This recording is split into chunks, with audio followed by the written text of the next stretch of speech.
I must say that trying to research you is quite overwhelming. You've done so much. Do you ever stop? I don't, no. I keep going and going and going. And your side projects, like, you don't do it when the church is on a break or something. It seems like you're doing 2 or 3 or 4 things at once. That's the way I like to be, yeah. I've always been a workaholic. If writing songs is work, I've always been a workaholic. I've always been writing songs and working on music, and music was like my hobby and my obsession and my addiction. I've always just done a lot of stuff, and as people come out from various places and say, do you want to collaborate and send me stuff and, things for this and that, I just keep going all the time, which is exactly how I want it to be. I just want to keep going until I sort of drop.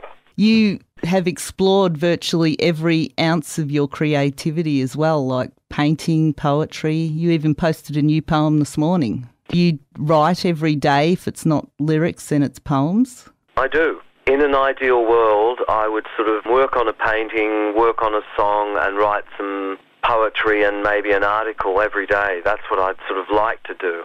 Do you find you prefer to go from a painting to say, hang on, now I want to write for a while and then go back to the painting? Yeah, I like to do that. Yeah, I like to jump from thing to thing. It's good to sort of, I find one can be relaxing from the other. You've been doing this project since 2002, is it? This Isidore? Yeah.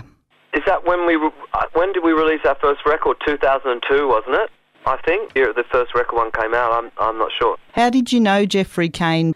He gave his instrumental track to a guy who was a sound man for us that he knew and said, give that to me.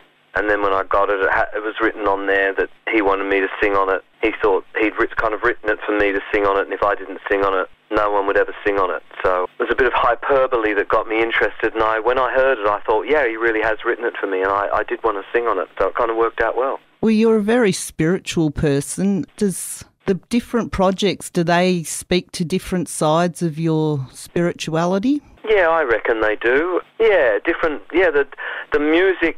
Most of my collaborations are people coming to me with music, completed music, and saying, will you sing on this? Will you put your lyrics and stuff on this? Now, I think when I sing for representing, the church, that kind of limits, because I know some of the things the other guys don't want in the lyrics, so I would leave them out.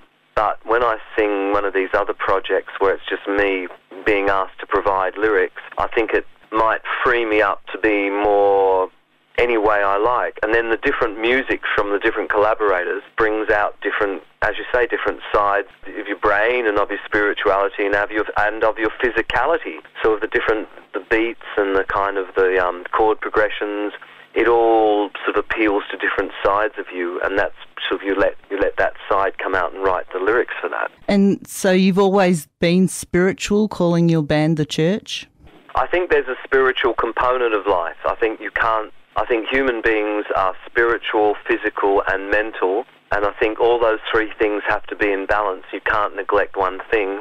And if you look at my lyrics, I think some of them are physical, some of them are mental, and some of them are spiritual, and always have been. Well, speaking about your lyrics, one of your poems I read, you've got 5 children, but one of your poems is talking about a woman giving birth to twins and then killing one of them. No, they were they were kids, but they were from a goat. Yeah, well, I thought the goat was just representative. No. It was a goat.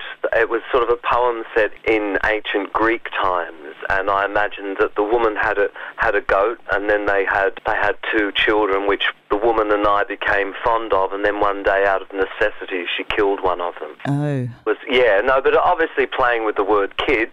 But I thought that I don't have a lot of infanticide in my songs. Well, I'm sure your kids will be glad to hear that. I rarely kill off kids. Are any of your children in the music industry?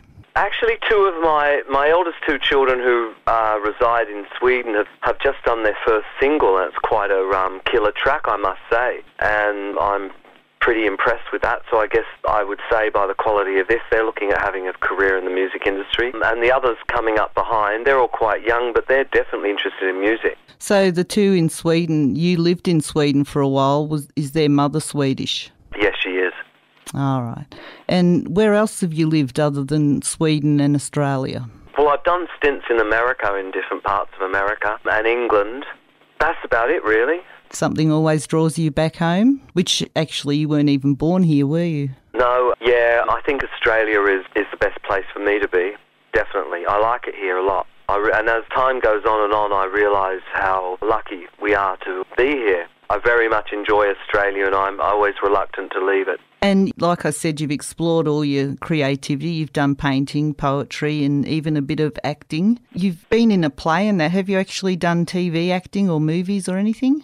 I've been in some short films, and I haven't actually acted on a TV show, no. Have you ever played yourself? I've played with myself,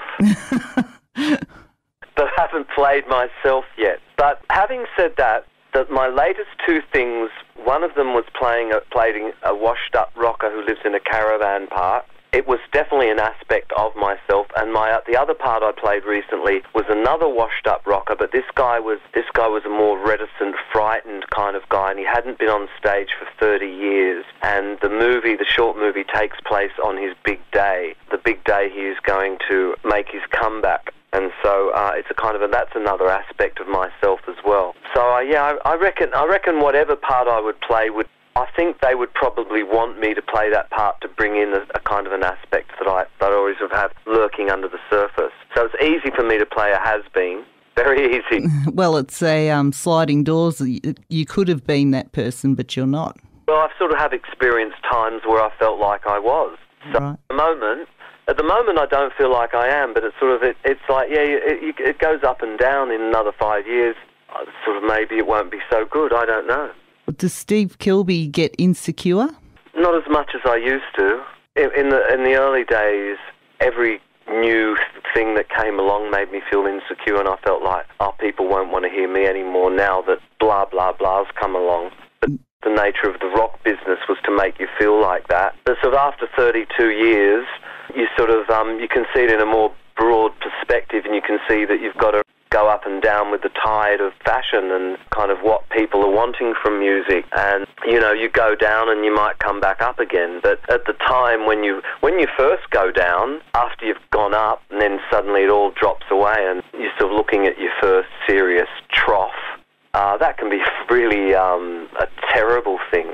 And people were telling us we were washed up in 1982. A guy was saying it's all over for them. They're just struggling now. It's like they're in their death throes. In 1982, and so after a while, when you've been pronounced dead so many times, you sort of have confidence that you can keep on going as long as you like. You had the highest highs of what a band would want to achieve in the early days, but you still kept going for 25 years. You've got to learn to ride the highs and lows. So when someone says, you're the best band in the world, you have to go, oh, thank you. And if someone says, you're the worst band in the world, you have to go, all right, fair enough, and walk away. But in the early days, when someone said, you're the best band in the world, my head was so big I couldn't get out the door. And if someone said, you're the worst band in the world, I went home and cried. You've got to develop a more even-handed attitude. Do you think that maybe when you had your biggest success with the church that you were a bit young to know how to deal with it properly? Well, what was my biggest success? Because I think my biggest success was like last year when we played at the Opera House and had 2,500 people and got 3 standing ovations and a 70-piece orchestra. That seems to me doing the best thing I've ever done, more than in 1988 when I was touring around America endlessly and I had an album in a chart. I know which one feels more successful to me, and it was the Opera House. You know what I mean? That's your best memory of being with the church, playing in the Opera House? So far, yes. What's the best piece of advice you were ever given about being a musician? Well, my father used to say, never trust any bastard, and I should have listened to that, because that is the absolute truth. Never trust any bastard, ever. Not the agents, not the managers, not the guys in your band, not the roadies, not nobody at all. But the nature of the business is sort of like, you meet a guy, hey, let's write a song together. Yeah, all right. And you don't meet someone and write a song and say, what are we going to do if this ever becomes something? And then you casually meet up and do things, and then later people take that thing and they might see a different ratio of how they think any money it generates should be split up, and there you have friction. So you need to get everything, my advice that I would give out is get everything sorted out before you start. And be very wary of the big record companies? Are there any big record companies? Well, I think my attitude with big record companies was, if a big record company wanted me, I let them have me. And I thought, they can have me and get whatever they want out of it, and I'll get everything I can get out of it. So I heard about a guy once in Sydney, and he was in some band who were big 10 years ago, and some English record company wanted to sign them up, and a guy turned up at his door and said, I'm offering you £200,000, and the guy said, I'm not interested. And this guy actually had a briefcase there and said, this is what £200,000 look like, and showed it to him. And the guy still said, no, I want to be independent. You see, me, I would have been, well, the guy wouldn't have even had to cop the briefcase. But once I saw that briefcase, I wouldn't have cared what happened after that, or you know what I mean? That's it. Okay, you've got me.